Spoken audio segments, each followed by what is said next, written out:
Good morning! I'm not a morning person.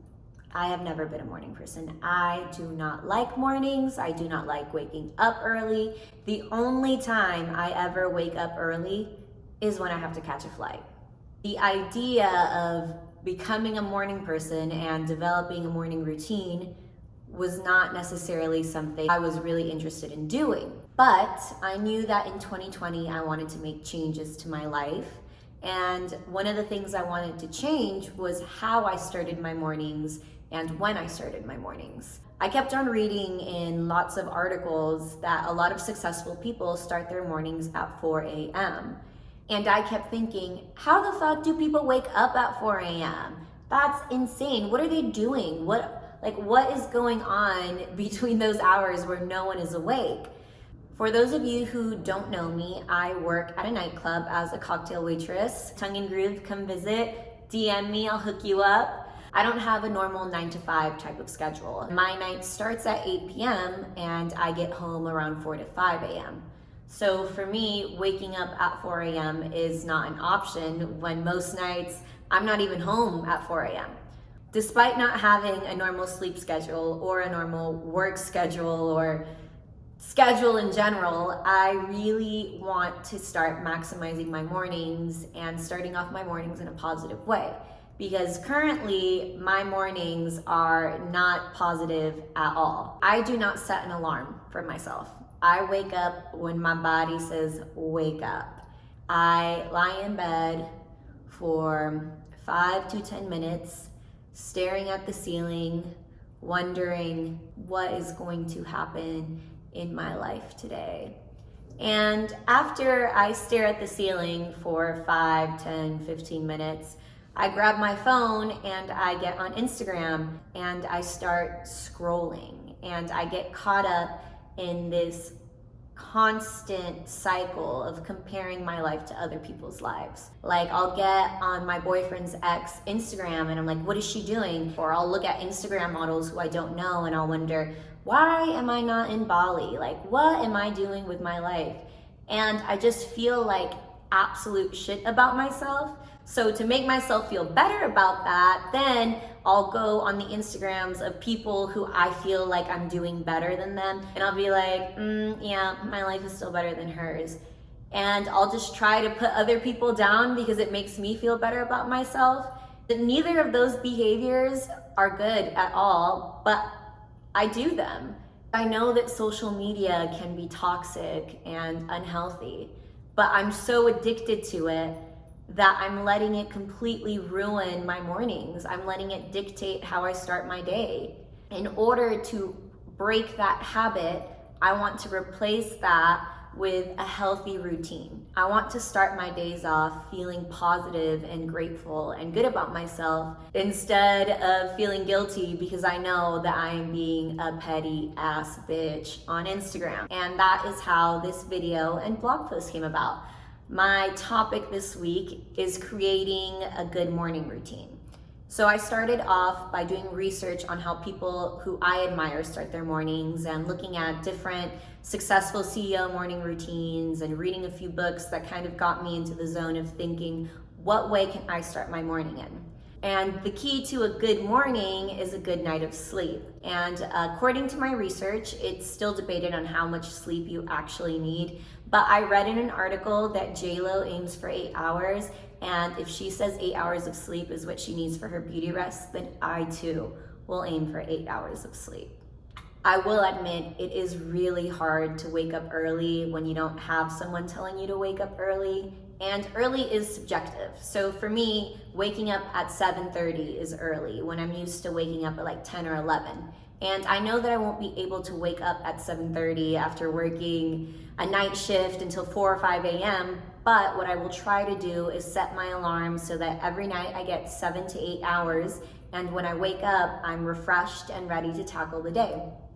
Our mornings are not gonna look the same. If you work a traditional 9 to 5, for you to have an optimal morning of success, That means you might have to wake up at 5 or 6 a.m., but that's going to be completely dependent on your schedule and your goals. As part of my research, I read The Miracle Morning Routine by Hal Elrod, and it's not very long. I'm linking it down here for you guys to check it out if you like a good audible or a good personal development read. One of the first things that Hal says in his book that really stood out to me was your last thought at night will more than likely be your first thought in the morning.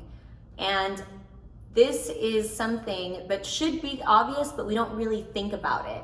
He says that if you're going to sleep and you're thinking, oh my God, I don't want to wake up, I can't believe I'm only getting 5 hours of sleep, I'm going to be so exhausted, you're going to wake up thinking, I'm so exhausted, I can't believe I only got 5 hours of sleep. Whereas if you go to sleep positive and you're thinking, tonight I'm gonna get a great amount of rest, I'm gonna get a really deep sleep, and I'm gonna wake up excited for the day, you will more than likely wake up excited for the day. It might sound a little hokey or cheesy, but I do like the idea of going to sleep with a positive mindset and being excited about the amount of sleep I'm gonna get, regardless of whether it's 5 hours or 8. I am very much someone who dreads waking up in the morning, even though I sleep in, so I'm excited to try that and see how it changes my mornings. Another thing that Hal said that really changed my perspective was about snoozing. I don't use an alarm, but when I do have to wake up early in the morning for a flight or whatever reason, I always snooze. And snoozing, I have always found to be very comforting, but Hal says when you hit the snooze on your alarm, it's kind of like you're hitting the snooze on life. When I read that, I was shook.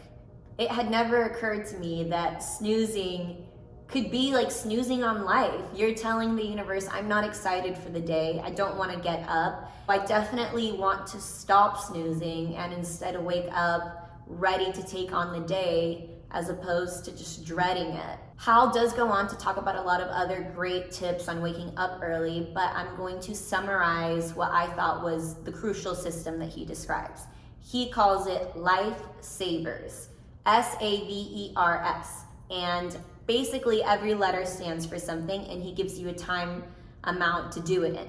The S stands for silence, and he suggests spending 5 minutes of silence every day. The A is for affirmations, again 5 minutes here. I will describe what affirmations are later in the video if you don't know, so just keep watching. The V is for visualization. He says to take 5 minutes on this. Visualization meaning visualize the day you want to have in the same way that athletes visualize the way they want to perform. The E is for exercise, and he suggests taking about 20 minutes to get your body moving in the morning. The R is for reading, and he suggests 20 minutes on this. It could be anything you want. Finally, the S is for scribing, and he suggests to take 5 minutes a day to journal. Even though I really enjoyed his system and thousands of people have really benefited from his routine and from that plan, I knew that when developing my own routine, I wanted it to be more specific to me and to be something I had customized. So I kept looking to see what other people who I admire, such as Oprah, Bill Gates, Jennifer Lopez, even Kim Kardashian, because I don't care whether you love her or hate her, that bitch gets shit done. After looking at what other people were doing, I was ready to start customizing my routine.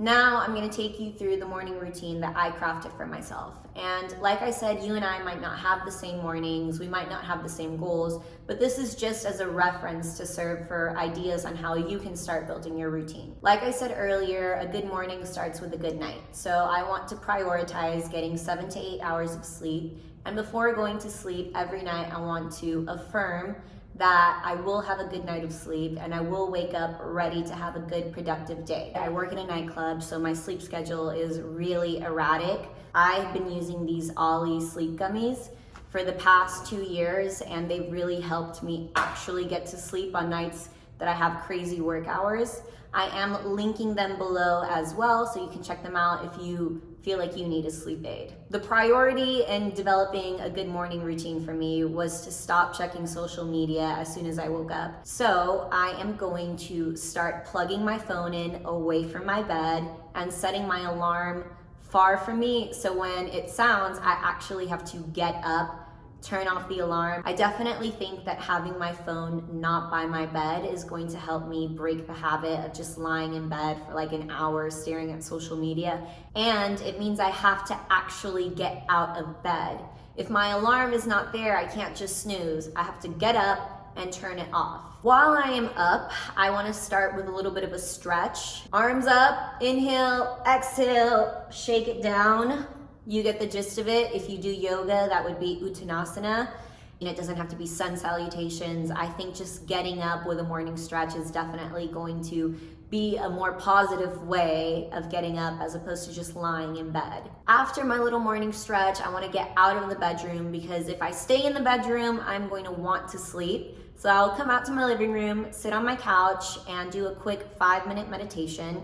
Next week, I will be talking about meditation, so I'm not going to go too deep into it. I am embarrassed to say, despite having a yoga teacher training and my mom being a meditation teacher, I currently don't have a meditation practice. But for the purpose of this video and just my daily morning routine, my meditation every morning will consist of just 5 minutes of eyes closed, inhale, exhale. Observe your thoughts. If something comes up, just acknowledge it, let it go, and come back to the breath. After my 5 minutes of silence, my 5-minute meditation, I am going to put my kettle on, and while my kettle is going, I'm going to down a large glass of water. Now that I have my coffee and I'm a little bit more awake, I want to delve into journaling. I have definitely been the person that buys a journal and promises that she's going to start journaling and then journals for a few days and throws the journal away and then buys another one. There's so many people who swear that it's life-changing and it is so healthy for you. So I know that by incorporating it into my morning routine, I will make sure that I actually get to it as opposed to leaving it for the end of the night when I can use the excuse that I'm too tired or just forgetting. The technique that I'm going for is called morning pages. It's by Julia Cameron from The Artist's Way. Morning pages consists of writing 3 pages by hand, so pen to paper. You don't have to write anything specific. It is just stream of consciousness. It could literally be, I'm so tired, why am I awake? Or this is my to-do list, or whatever you feel like writing. That's it, super simple. I have tried it out this week and morning pages takes me about 15 to 20 minutes. After morning pages, while I have my journal, I want to take 5 to 10 minutes for gratitude. When you actually take time to think about what you're grateful for, it reminds you how blessed you actually are. And it's kind of a difficult practice if you've never tried, but it could be as simple as, I am grateful I woke up today. I am grateful I did my morning pages. I am grateful I have friends. I'm really excited to do this list of gratitude on a daily basis because I know it's going to set the right tone for my days. After gratitude, I want to do daily affirmations. For those of you who do not know what affirmations are, basically everything we say is an affirmation. It's a statement that we're affirming, and our words have power. And I know a lot of people think affirmations are really hokey and really cheesy, but if Muhammad Ali, the greatest boxer in the world, did affirmations, then I don't think that any of us are too cool for affirmations.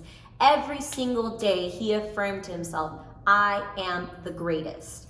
He was the greatest. I don't understand why people like to shit on affirmations. I think it's such a cool concept. Jennifer Lopez, again, someone who I love and admire, she does affirmations every morning. And I know that affirmations are powerful and amazing, but I have never been consistent with my affirmations, so that's why I want to incorporate it into my morning. My affirmations will look something like, I am committed to my blog.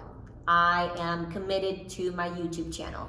You and I are not going to have the same affirmations, so you have to write your own ones. I have written mine down, and they are going to be an integral part of my morning. I do not care how ridiculous I look. Every morning I will be there. I will be Muhammad Aliing it. I am the greatest. Once I have gotten down my gratitude and my affirmations and my journaling done, I'm going to make a to-do list. To-do lists are awesome. I've always loved them. I've never used them. I think that by taking the time to write one I will be motivated to actually get everything that I put on my list done. One of the things mentioned in the Miracle Morning that I really liked was to stack your to-do list with all of the things that you're dreading the most on the top. I think that getting the things that we're not excited about out of the way is a great way to actually make sure they get done. That morning ritual is about 38 to 47 minutes timed. I'm not saying that you have to spend 38 to 47 minutes on your morning ritual, but that is what I have defined as my optimal morning. Generally, I'm more of a nighttime exercise person, but I do want to start exercising in the morning because I know it will guarantee I have a good day. Exercise releases endorphins. Endorphins make you feel good. Starting your morning with endorphins will mean you have a great rest of your day. So I do want to add it to my morning routine, but I know it's not as crucial to me. If I get to it after all of the other things on my list, amazing. If not, I know I'll get to it later in the day. Okay, going through all of that is a lot of stuff to do in the morning. And it sounds almost daunting, like I'm already tired and I didn't even wake up early today. I've seen the meme so many times. We all have the same hours in the day as Beyonce. And I think it's such a great meme. I admire Beyonce so much. It's not even her music that I love. I just appreciate what she's done, what she's accomplished, her work ethic, her grind. That is not a grind I have. And everyone thinks that we can grind like that or we can work like that. But a lot of people don't actually want to put in the effort. I know that if I want an ounce of success that she has, I have to be willing to put in the effort. That means I have to discipline myself to actually get out of bed, to stop hitting snooze, to tackle the things on my to-do list. In 2020, I know what I want for myself, and I know what I have to do. And like I said in my previous goal setting video, you have to do the work. No one is going to drag me out of bed and force me to journal and meditate. I have to wake up and do that. It's not enough to want to do something, you actually have to do it. Like I said at the beginning of the video, I've never been a morning person, so I wanted to make becoming a morning person one of my goals in 2020 because I know that morning people are generally more successful. I am ready for that change. I don't know how quickly it's going to happen. I am not looking forward to waking up quite yet, but I'm ready to make that change. I hope that you guys learned something throughout the video. I definitely learned a lot as I was making the video. If you want to follow me on Instagram and see if I actually get up and do the things that I'm talking about, please feel free to. You could do that at Sophia Eats Pizza. I also have an accompanying blog to this. If you want to see everything written out, you can go to my website, sophiaeatspizza.com. I'm linking that below. My next post is going to be about how to develop a meditation practice. I know I should be meditating. I don't know how I'm going to, but I'm going to learn. If you like this video, you know what I'm about to say, give it a thumbs up, share it with your friends, subscribe to my channel, etc., etc., etc. Another goal I have this month is to hit 50 subscribers. I know that sounds like such a low number compared to other YouTubers who have thousands, hundreds of thousands, millions of followers. But I'm starting with my own baby steps and I'm not comparing myself to those other people. So if you're watching this, subscribe, help my goals come true. I'm looking forward to learning how to meditate next week. We're gonna get our on. I'll see you guys next week and I'll let you know if I actually woke up early like I said I was going to.